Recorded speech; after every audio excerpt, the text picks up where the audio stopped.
Exodus chapter 14, verse number 15. And the Lord said unto Moses, Wherefore criest thou unto me? Speak unto the children of Israel, that they go forward. That they go forward. They are in the middle of a dead end. There was a dead end. It was the sea on their front. The Egyptians wanted to kill them at their back. But God was telling them, go forward. Now let's read the remaining passages of Exodus chapter 14, and then we will end there. After that, Moses will sing a praise song for God with Israel, but we will not study that anymore. We will just finish chapter 14 today. Verse number 21. Exodus chapter 14, verse 21. And Moses stretched out his hand over the sea, and the Lord caused the sea to go back by a strong east wind all that night, and made the sea dry land, and the waters were divided. And the children of Israel went unto the midst of the sea upon the dry ground, and the waters were a wall unto them on their right hand and on their left. And the Egyptians pursued and went in after them to the midst of the sea, even all Pharaoh's horses, his chariots, and his horsemen. And it came to pass that in the morning watch the Lord looked at the Egyptians through the pillar of fire and of the cloud, and troubled the host of the Egyptians. Verse 25. And took up their chariot wheels, that they drave them heavily. So that the Egyptians said, Let us flee from the face of Israel, for the Lord fighteth for them against the Egyptians. And the Lord said unto Moses, Stretch out thine hand over the sea, that the waters may come again upon the Egyptians, upon their chariots, and upon their horsemen. Verse 27. And Moses stretched forth his hand over the sea, and the sea returned to his strength when the morning appeared. So after some few hours, the sea went back to its place, and the Lord overthrew the Egyptians in the midst of the sea. And the waters returned and covered the chariots and the horsemen and all the hosts of Pharaoh that came into the sea after them. There remained not so much as one of them. But the children of Israel walked upon dry land in the midst of the sea, and the waters were a wall unto them on their right hand and on their left. Thus the Lord saved Israel that day out of the hand of the Egyptians. And Israel saw the Egyptians dead upon the seashore. And Israel saw great work which the Lord did upon the Egyptians. And the people feared the Lord and believed the Lord and his servant Moses. Makikita po natin, the sad reality that we can find there and then we can find in our situation today is when we find Pharaoh and the Egyptians so hard-headed. Nakakalungkot mga kapatid, Pero alam nyo, nangyayari yan sa atin. May mga tao talaga na kahit ilang ulit na naipakita ng Panginoon natin sa ating buhay o sa buhay ng ibang mga mananampalataya, ang kapangyarihan ng Diyos, ang kanyang himala, ayaw pa rin maniwala ng taong hindi naniniwala sa Diyos. Sa kabila ng mga plague, sa kabila ng pestilence, of course, alam naman natin na it is under the control of God, the hardness of Pharaoh's heart, but you can see the reality of the hardness of the heart of men. Kung paano antindi talaga. Ilang beses ka nang nag-preach, ilang beses mo nang tinuruan, mas gusto pa rin yung gawin yung mali. Ikalawang katotohanan din na masakit sa ulo, kaya nga masakit ang ulo ni Moises, kaya siya umiiyak, nananalangin siya sa Panginoon. Many scholars believe that Moses' cry was a cry of prayer. Kasi, just try to imagine yung tigas ng puso ni Pharaoh. Pagkatapos yung tigas ng ulo naman itong mga taga-Israel. God was continually showing His power through the plagues. Just even the death of the firstborn, can you imagine? They were all saved. They knew. I believe it stinks. The death of the firstborn of Egypt stank. Okay mabaho yun. Nakita nila yung mga nangamatay yung mga panganay nung. But instead of trusting God in the time of difficulties, when difficulties come, the unfaithful will always complain and murmur. Sana lahat tayo, kasama ako, Bawat isa sa atin, mag-grow tayo. Huwag tayong kagaya ng Israel, mga kapatid, na lagi na lang na pag may pagpapala, masaya tayo, tapos pag may problema, para bang ang Diyos napapag-iwanan natin. Hindi natin nabibigyan ng pansin, hindi natin binagbibigyan ng katapatan. Nakakaya tuloy sa Kanya, salamat, maawain ng Diyos natin. Kaya kagaya po dito, napakamawain ng Diyos. Sa kabila ng kanilang pagkukomplain, ang Diyos naghimala pa rin, pinalakad sila sa Red Sea. Hindi mo ba? But I want you to focus on that word, go forward, concerning the command of God. Nandito yung pag-iyak nila, yung pagtangis nila. Nakita natin dito yung takot nila, the foolishness of God's people, and their focus. Okay ho? Dito natin, alam nyo mga kapatid, doon sa pag-iyak ng Israel, makikita natin talaga kung saan sila nakatutok eh. Sa mga ganitong problema po, just like what we are experiencing right now in our pandemic stage, where it's hard to earn money, and thank God there are even protection and some provisions. Marami tayong hindi binabayaran ngayon. Pero may mga ganitong pagkakataon, marami pa rin takot na mga mananampalataya. Marami pa rin mga mananampalataya ang hindi maganda o gaga sa mga nangyayari. Sa ganitong paraan, hindi lang po sa nangyayari ngayon, kundi sa iba't ibang mga problema na dumadaan sa ating buhay, lumalabas kung kanino tayo nakatutok. If you are focusing on God, you can, even right now, you can explain it in yourself. How do you feel in these happenings? Itong nangyayari sa atin ngayon. Meron ka bang takot? Kasi daan makikita kung nasaan ang focus mo. Are you with me? So, yung kanilang pagtangis, yung kanilang pag-iyak, nagpapakita ng kanilang fear, ng kanilang takot, nagpapakita ng kanilang foolishness, kanilang kamangmangan, hindi na naiintindihan ng Panginoon, and nagpapakita ng kanilang focus, saan nakatutok ang kanilang paningin? Sa Diyos ba na nagligtas sa kanila? O sa maraming problema ng buhay at sa perang kanilang, sa buhay at sa pera, maaari, ganun ang tao. But, sinare ko lang sa inyo yan, but I want you to focus on the command of God to go forward. God's command for Moses and for the Israelites is to go forward, and they are on the seashore, they are there at the front of the Red Sea. God wants them to go forward. Okay? Doon ko po i-google yung ilang mga panahon natin sa kung paano ang Diyos may utos sa mga taga-Israel, may utos kay Moses na dumiretso sa isang lugar na imposible. Here is God showed Himself to the Israelites throughout the plagues of Egypt of how powerful He was, trying to tell them again to go forward and see a miracle. Somehow, you would see the verse of the Bible that says, God's ways are not our ways. God said, my ways are not your ways, neither my thoughts your thoughts.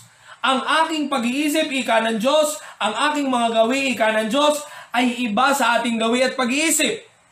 Kaya kung minsan may mga utos siya sa atin na hindi natin maintindihan, ayaw nating intindihin, hindi nating maintindihan, at lumalabas sa atin kung minsan yung nangyari sa kanila.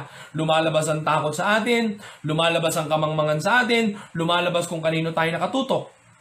May mga pagkakataon sa buhay Kristiyano, mga kapatid, kagaya po ng nangyari dito, na ang Diyos po ay mag-uutos sa atin na magpatuloy, ang Diyos po ay mag-uutos sa atin na gumawa ng isang bagay na hindi natin maintindihan, sumunod sa Kanya, mag-alay ng ating buhay, iwanan ng mga bagay na ayaw niya. Are you with me now?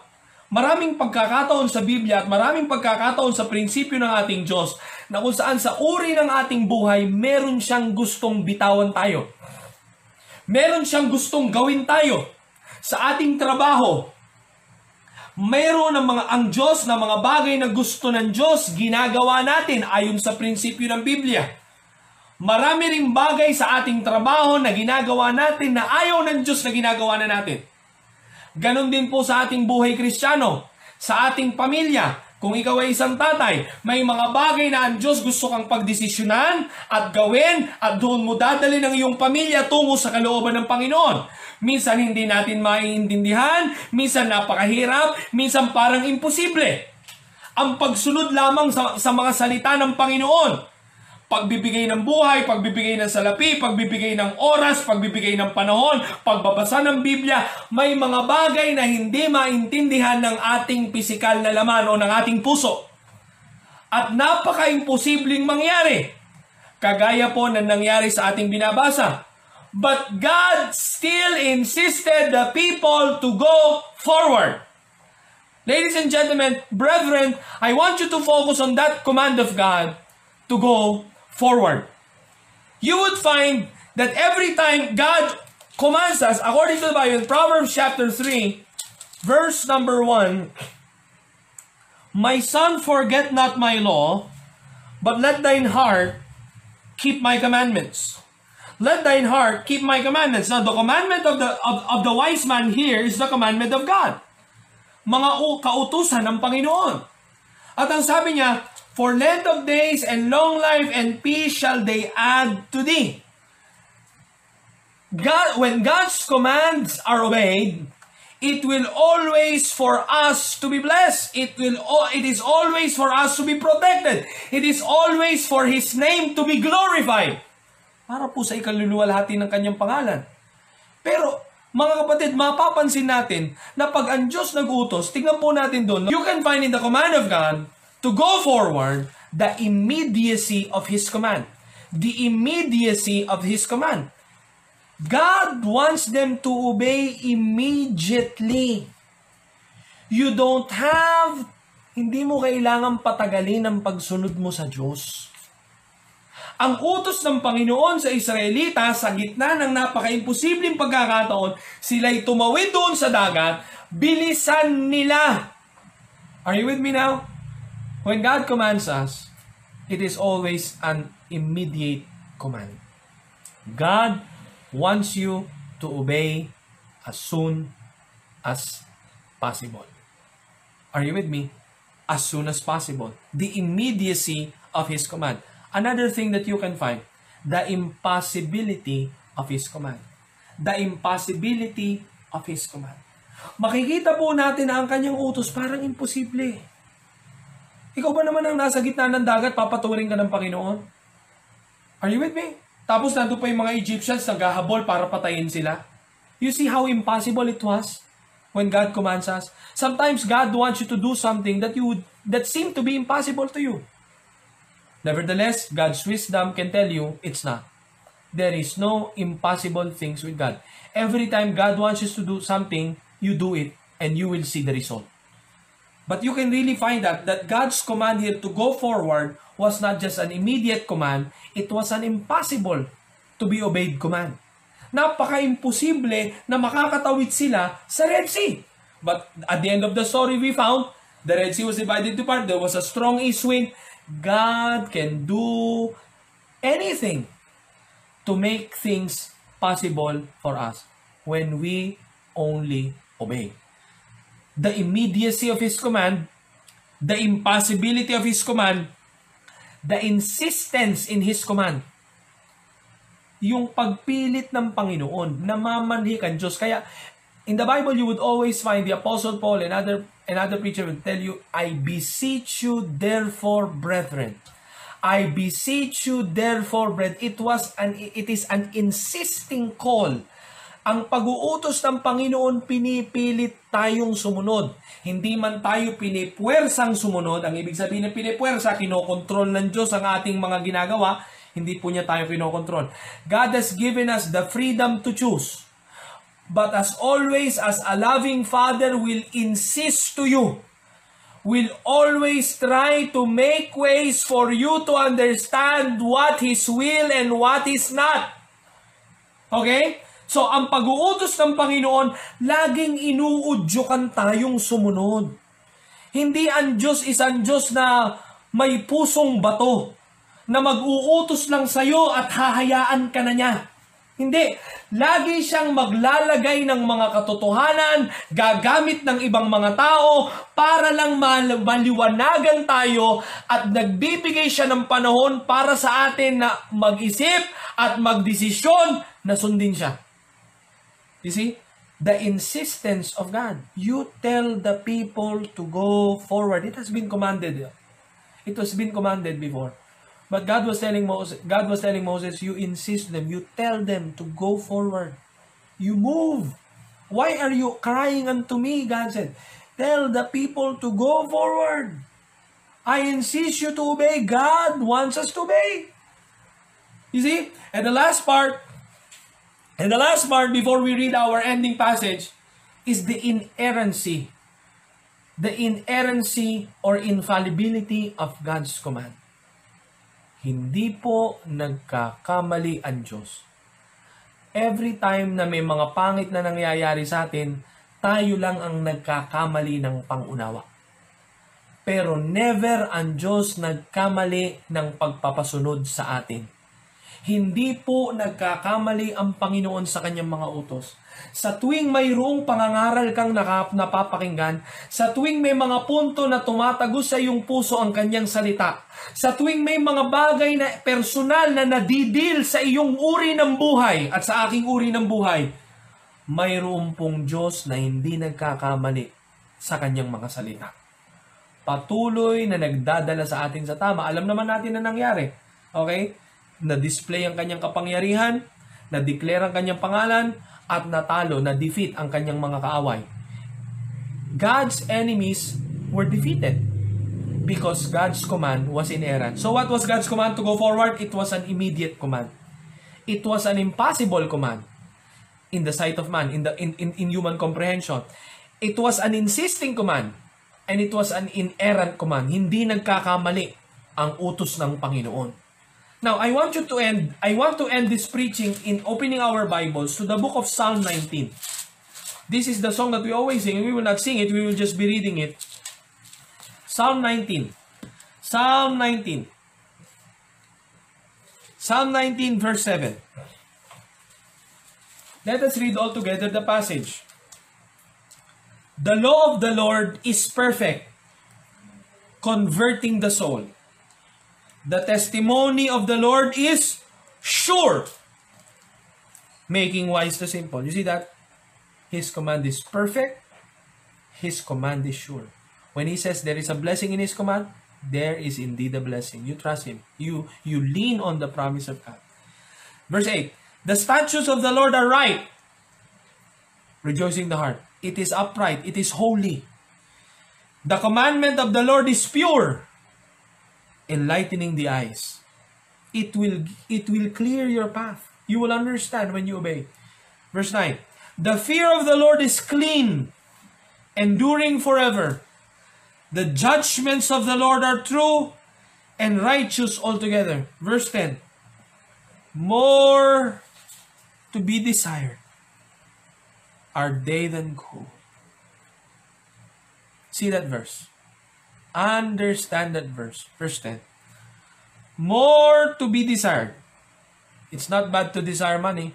It's not bad to desire success. Are you desiring success? Are you desiring gold? It is more to be desired than gold. Just try to think for a while. How much do you desire for success? How much do you desire for funds to come into your bank account? How much do you desire for good things of life? It is more to be desired than gold. Ang pagsunod sa Diyos, mga kapatid, ang kanyang mga salita, ang kanyang mga utos, mas kanasa-nasa sa pera. Ang ibig sabihin ho, mas malaganda ang bunga ng mananampalatayang sumusunod sa Diyos. Naramdaman nyo na ba? Naramdaman nyo na ba na tumamis ang inyong kiligin kayo? Iba na yung kiligin sa love life pa. Pero yung kiligin ka dahil nangangarap kang magtagumpay. Ngayon, ang tanong, kinilig ka na ba? Ang ibig sabihin nito, na-inspire ka na ba? Habang iniisip mo kung paano mo masusunod ang Panginoon sa iyong buhay. Ngayon pong lockdown na ito, anong magagawa natin sa Diyos? Anong magagawa natin para sa Panginoon? Ano yung mga nais niyang gawin natin sa buhay natin? Sa personal nating buhay? Sa ating mga desisyon, sa ating paglilingkod, sa pag-akay ng mga kaluluwa kay Kristo. Nagkaroon ka na ba ng pagnanasa, Panginoon? Tulungan mo akong masulot kita. Nakakalungkot kung minsan ang ating puso punong-puno ng mga personal na pangarap. Pero salamat sa mga nauunang nangangarap. ng pagsunod sa Panginoon. Pero ang Diyos ang nakakabasa ng ating puso. More to be desired are they than gold. How much do you desire to obey God today? How much do you dream? Minsan ba nananaginip ka? Ibig sabihin, nangangarap ka ba? Lord, paano ko masusunod yung mga ganyang utos mo? More to be desired. His words, His commands, His principles are more to be desired are they than gold. Yea, than much fine gold. Sweeter also than honey and the honeycomb. Brethren, as we end, may God's command be a delight to us. Are you with me now? May God's command be a delight to us. Maging kagalakan natin ang mga utos ng Panginoon sa atin. Sa Israel, yung tumuloy sila kahit dead end, kahit may Red Sea sa harapan nila. It was an immediate command. It might be an impossible command. It was an insisting command and it was an inerrant command. Hindi nagkakamali ang Diyos. Ganun din po sa atin. The law of the Lord is perfect. Kaya pag ang Diyos may pagsasalita sa iyo, may pagdidil sa iyo ang Panginoon, mag-decide ka ngayon, manalangin ka. Magdesisyon ka sa Panginoon. Sundin mo ang kanyang utos. So mga kapatid, I hope and I pray na natuto tayo sa ating pong lesson ngayong araw na ito.